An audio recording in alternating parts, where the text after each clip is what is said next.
네, 안녕하세요. 주식은 역시 기리기리세의 기리십니다. 안녕하세요, 기리분들. 자, 오늘은 금요일입니다. 금요일에 공부는 정말 짧아야겠죠. 빠르게 보고 끝내보도록 하겠습니다. 같이 공부하시죠. 렛츠 기리!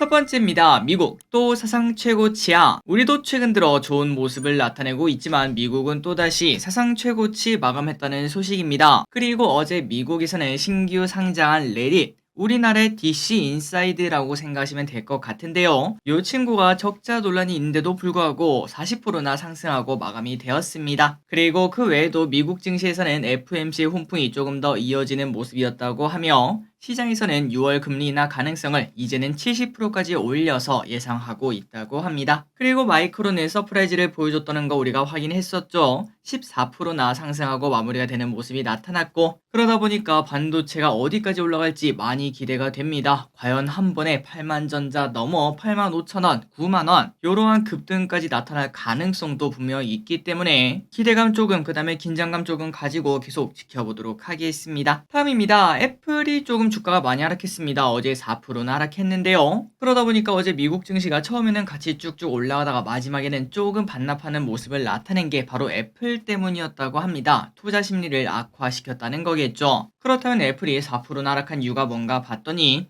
바로 미국 법무부로부터 반독점 피소를 당했기 때문, 미국 법무부는 이대로 둔다면 애플의 스마트폰 독점이 강화될 수밖에 없고, 그렇기 때문에 구조적인 변화가 필요하다고 압박을 했습니다. 이런 환경에서는 소비자들은 스마트폰을 쉽게 교체하지 못하며 개발자와 경쟁사의 진입을 막기 때문에 항상 애플이 나올 때마다 혁신을 찾지 않겠습니까? 그런데 오히려 혁신이 없어지는 상황이라고 합니다. 그러니까 당연히 애플은 한동안 여기에 대해서 시달리지 않겠습니까? 주가가 하락할 수밖에 없었겠고요. 그리고 과거에 마이크로소프트가 딱 이런 꼴이었다고 합니다. 마소도 독점 위반으로 회사를 2개 쪼개라, 이러한 명령까지 받은 적이 있었는데, 마소 입장에서는 정말 다행히도 조지 부시 대통령 시절에 극적으로 그 판결이 뒤집혀 살아남긴 했으나, 하지만 이번 애플은 어떻게 될지 알 수가 없다는 거겠죠. 어쨌든 4% 하락할 정도면 매우 큰 악재라고 볼 수 있는데, 앞으로 애플이 어떻게 될지, 안 그래도 떨어지는 칼날인데 더 하락할지도 보도록 하겠습니다. 다음입니다. 이 와중에 미국은 억만장자 최저세를 도입하려고 한다고 합니다. 미국 바이든은 부자들의 돈을 더 걷어야 된다는 입장이죠. 거기에 맞춰서 옐런 미국 재무부 장관은 부유세를 눌리고 법인세를 늘리기 위해서 움직여야 된다, 이러한 입장을 보였다고 합니다. 억만장자 최저세가 뭔가 그냥 심플하게 상위 0.01%가 세금을 더 내라, 이렇게 말을 한다는 건데요. 당연히 미국 기업들에게는 불리하다고 말할 수 있습니다. 하지만 중요한 건 이겁니다. 이제 대선, 미국 대선이 얼마 남지도 않았기 때문에 만약에 트럼프가 된다면은 지금 이렇게 준비하는 거 다 쓸모가 없겠죠. 한 번에 뒤집혀질 것 같긴 한데, 미국 기업들도 뭐가 더 좋은 건지 혼란스러운 상황이라고 말할 수 있겠네요. 다음입니다. 5월의 가이드라인 발표. 호배당주를 좋아하시는 분들에게 호재라고 말할 수 있겠네요. 당초 예상대로 밸류업 가이드라인이 5월 달에 발표가 된다고 합니다. 또한 기대감을 이어나가기 위해서 4월에는 가이드라인 초안을 검토한다고 하며, 기업 밸류업 통합 페이지 관련 점검까지 마칠 계획, 그리고 기업들이랑 릴레이 회담, 이런 것들도 할 계획이라고 합니다. 아마도 4월에도 이러한 기대감이 계속 이어질 걸 예상을 해볼 수 있습니다. 자, 확실히 밸류업 관련주 다들 저점에서 50%씩 오르는 모습을 나타냈기 때문에 사실 지금 사야 될지는 조금 고민되는 건 팩트인 것 같습니다. 다만 항상 우리가 또 이렇게 생각할 때 한 번도 막 상승하는 그런 모습이 나타나지 않겠습니까? 추가 상승이 가능할지 보도록 하고, 그러나 개인적으로 분명 많이 오른 부분이 있는 만큼 총선이 끝나고 나면은 약발이 좀 떨어지거나 아니면은 밸류업 프로그램이 발표되거나 그때쯤 되면은 뉴스의 팔아라 흐름이 나타날 것도 예상을 해볼 수 있겠습니다. 다만 그때 만약에 하락이 나온다고 하더라도 그게 끝은 아니겠죠. 보통 이렇게 정부가 밀어준 거는 몇 개월 정도 더 이어지기 때문에 혹시나 아직까지 사지 못했고 지금 사기에는 가격이 좀 부담된다면은 만약에 조정을 좀 받았다, 그때 조금 들어가 보는 것도 나쁘지 않을 듯 하네요. 다음 달에 한번 기회를 잡아보도록 하겠습니다. 다음입니다. 연기금 쓸어담아. 최근 연기금의 매수가 심상치 않다고 합니다. 밸류업 발표 이후 연기금이 2달간 무려 5천억이나 매수하고 있는데요.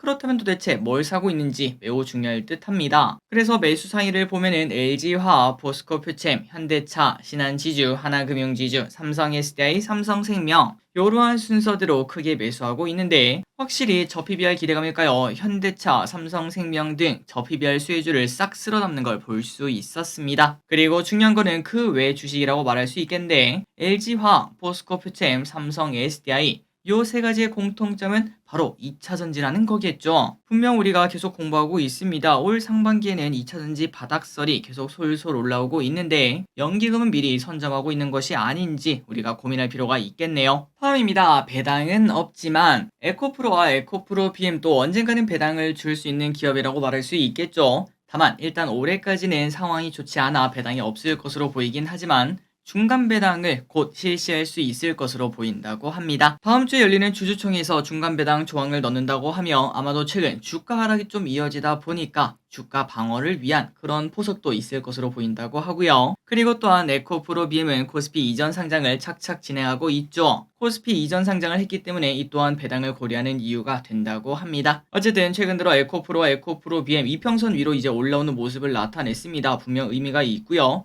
혹시나 여기가 저점이었을지 계속적으로 고민해 보도록 하겠습니다. 다음입니다. 솔라나가 계속 커지는 중. 요즘 코인 시장에서 가장 유명한 거는 비트코인도 아니고요. 도지코인도 아니고요. 바로 솔라나라고 합니다. 작년 초부터 지금까지 무려 3000%나 급등했다고 하니까 사람들의 관심이 커질 수밖에 없었겠죠. 그러다 보니 솔라나는 최근 비트코인보다 거래량이 더 많아지는 모습을 나타내고 있고요. 코인 시가총액도 비트코인 1등, 이더리움, 테더, BNB 그리고 솔라나 순으로 5등까지 올라온 걸 볼 수 있습니다. 그리고 5등인 솔라나의 시가총액이 무려 105조로 어마어마한 것도 확인할 수 있죠. 자, 그렇다면 솔라나가 최근 들어 이렇게 좋았던 이유가 뭔가 봤더니 최근 들어 밈코인 열풍인 건 아마 다 알고 계실 거라고 생각합니다. 뭐 도지코인, 플로키코인 등등 이런 친구들이 맨날 올라가고 있는데 그런데 밈코인은 기반을 삼는 코인이 있어야 된다고 하더라고요. 그런데 솔라나가 그 기반이 되면서 그 수혜를 톡톡히 보고 있다고 합니다. 그리고 수혜를 보는 이유는 이더리움 기반 코인보다 수수료가 싸서 인기가 좋다고 하는데 참고로 이더리움 기반 코인이 도지코인, 시바코인 이런 것들이 있다고 하더라고요. 그 친구들보다 다른 밈코인이 좋다 보니까 솔라나도 덩달아 올라가는 모습을 보여준다고 합니다. 다음 소식입니다. 마이크로소프트 AI 노트북 출시. 자, 마소가 자체 코파일럿 버튼을 키보드에 탑재한 PC와 노트북을 출시한다고 합니다. 키보드 스페이스바 오른쪽 옆에 코파일럿 버튼을 추가했는데요. 이렇게 키보드 구성이 변경된 것은 윈도우 키 탑재 후 30년 만에 있는 일이라고 합니다. 그러니까 당연히 의미가 있는 세상이 바뀌는 일이었다는 걸 한 번 더 볼 수 있고 참고로 코파일럿 어디다 쓸 수 있는가 봤더니 오픈 AI 모델을 기반으로 만들어진 마이크로소프트의 생성형 AI인데요. 인터넷 검색이나 윈도우 운영체제에서 하나하나 찾아서 들어가야 되는 그러한 번거로움 없이 버튼만 그냥 띡 누르면은 챗봇이 나타나 내가 원하는 걸 물어보면은 전부 다 해결을 해주는 아이언맨의 자비스 있죠. 딱 그거라고 생각하시면 될 것 같습니다. 물론 능력은 조금 차이 나겠지만 몇 년 지나지 않아 비슷해질 거라고 생각합니다. 다음입니다. 확률 공개 의무화 시행. 오늘부터 게임 산업법의 일부 개정안이 시행될 예정입니다. 게임사들은 이용자들에게 확률형 아이템 정보를 유형별로 나눠 게임과 인터넷 등에 표시를 해야 되는데요. 유료 확률형 아이템은 게임사들의 핵심 매출원 중 하나인 거 알고 계실 거라고 생각하는데 그러다 보니까 이번 법안은 당연히 게임사들에게 상당한 압력으로 작용될 것이라고 합니다. 그런데 중요한 건 이겁니다. 모두가 똑같은 운동장에서 뛰면은 괜찮지만 그런데 이러한 법안은 국내 게임사들에게만 적용이 된다는 점도 주요 리스크라고 합니다. 그러니까 우리나라에 똑같이 나타난 해외 게임 같은 경우는 이 부분이 적용되지 않기 때문에 국내 게임사들만 여기에만 적용되는 억울한 상황이 될 수 있다고 하네요. 그래서 그런지 최근 들어 게임주 주가는 여전히 안 좋은 모습 나타내고 있습니다.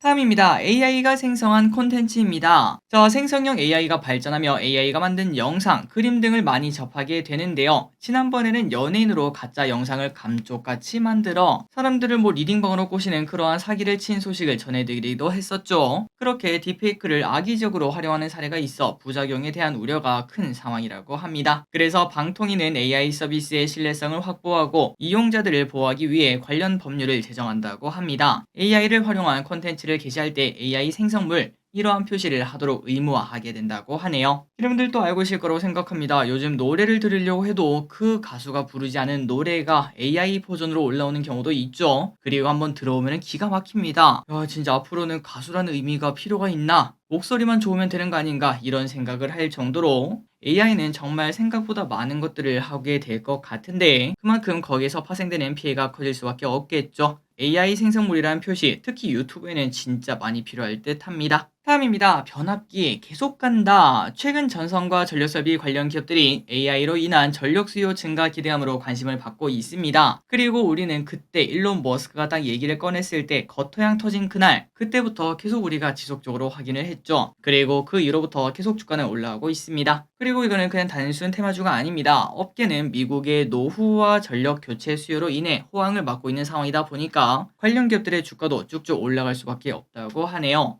참고로 재룡전기는 작년 매출에서 수출이 80%를 넘겼고 올해 실적은 더 개선될 수 있다고 합니다. 그리고 일진전기도 작년 실적에서 영업이익이 90%나 증가하는 모습을 나타냈고 사실 작년 매출에는 AI로 인한 영향은 적었겠죠. 그런데 올해부터는 AI로 인한 수요 증가가 기대가 되기 때문에 실적 증가세, 그 다음에 호황이 장기화될 가능성이 분명 있다고 합니다. 다음입니다. 하나에어로스페이스. 이 친구도 진짜 볼 때마다 올라있는 친구 중 하나죠. 하나에어로스페이스가 조달청에 4세대 발사체 개발 사업 발사체 총괄 주관 제작 사업 협상 대상자로 선정이 되었다고 합니다. 4세대 발사체는 누리호 대비 대폭 향상된 성능으로 개발될 예정인데 앞으로 3차례 발사를 하며 차후에는 달 착륙선을 보낸다고 합니다. 그리고 이러한 우주 사업에 더해 수은법이 개정되며 방산 수출에 대한 기대감도 커지고 있고 올해는 폴란드로의 수출까지 더해지며 실적이 대폭 커질 수 있다고 하네요. 그래서 이러한 기대감 때문일까요? 하나에어로스페이스는 이미 올해 들어 60%나 상승했으며 앞으로도 더 상승할 수 있다는 기대감, 그런 것들도 나타나고 있습니다.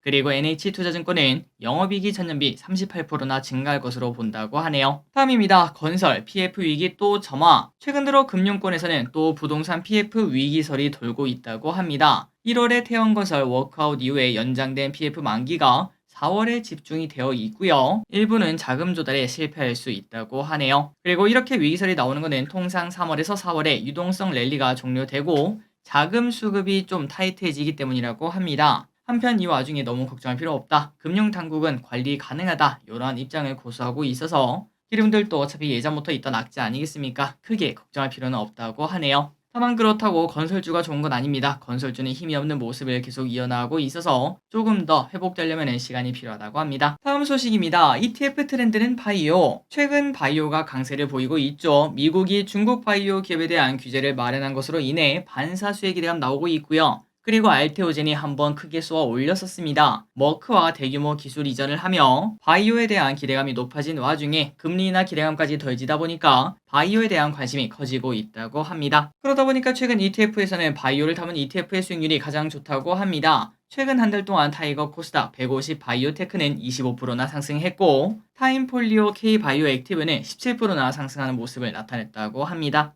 그리고 저기를 또 5030 계좌에 바이오 ETF 있지 않겠습니까? 그 친구도 어느덧 플러스로 돌아갔더라고요. 그래서 이런 상황이다 보니까 자산 운용사들은 바이오를 주요 테마로 꼽고 관련 ETF 출시를 준비하고 있다고 합니다. 삼성, KB, 미래는 비만 특화 상품 출시, 신한과 아문디 등은 바이오 ETF를 출시를 한다고 하니까 입맛대로 골라 드시면 될 것 같네요. 다만 최근 들어 바이오가 많이 오르기도 했고 그리고 이제 당장 다음 달 호재 때문에 오른 거 있지 않겠습니까? AACR 기대감이 없어지고 난 다음 그때 보고 결정을 해야 될 것 같습니다. 다음입니다. 대규모 유상증자의 파란불. 오늘 HLB 그룹주가 하락하는 모습을 보였습니다. HLB 생명과학은 연일 급등하고 있었는데요. 여기서 1,500억 규모 유증을 꺼냈다는 소식이 나타나며 주가는 하락할 수밖에 없었다고 합니다. 다만 가남 신약 허가 기대감이 워낙 큰 걸까요? 장 초반에는 전부 다 하락하는 모습이 나타났으나 그런데 중반부터는 반등에 성공하며 오히려 하락은 했지만 양봉 마감을 하는 모습을 나타냈다고 합니다. 그만큼 기대감이 크다는 거겠죠. 마지막 소식입니다. 오늘 툴젠이라는 기업이 갑자기 하한가로 쭉 떨어지는 모습이 나타났습니다. 그 이유가 뭔고 하니 RNP 특허 승인이 철회가 되었다는 이야기인데요. 한번 내용을 보도록 하겠습니다. 자, 토일제는 유전자 가위 관련 기업입니다. 그리고 이 기업은 얼마 전에도 RMP 관련 특허를 승인받아 주가가 급등하기도 했었고, 하지만 갑자기 시장에서 특허 등록이 철회가 되었다는 이야기가 나오며 바로 하한가로 오는 모습이 나타났습니다. 다만 그 이후에 시장에서는 완전 철회는 아닌 것 같고요. 5월 7일에 저촉 심사하고 진행하는 거기 때문에 아직까지 뭐 끝난 건 아닌 것 같다, 여전히 살아있는 호재인 것 같다, 이러한 이야기가 돌면서 살짝은 반등을 하는 모습을 나타냈습니다. 그런데 주식 투자자가 가장 싫어하는 것은 결국은 불확실성입니다. 그렇기 때문에 주가 하락은 당연히 필연적일 수밖에 없는데요. 하지만 또 이 와중에도 야수는 살아있네요. 수많은 야수가 매수를 하고 있다고 합니다. 자, 오늘의 공부 여기까지 끝났습니다. 이번 주말 와 이렇게 쉬어야 되나 싶을 정도로 푹 쉬시기 바랍니다. 지금까지 길이셨습니다. 빠이요.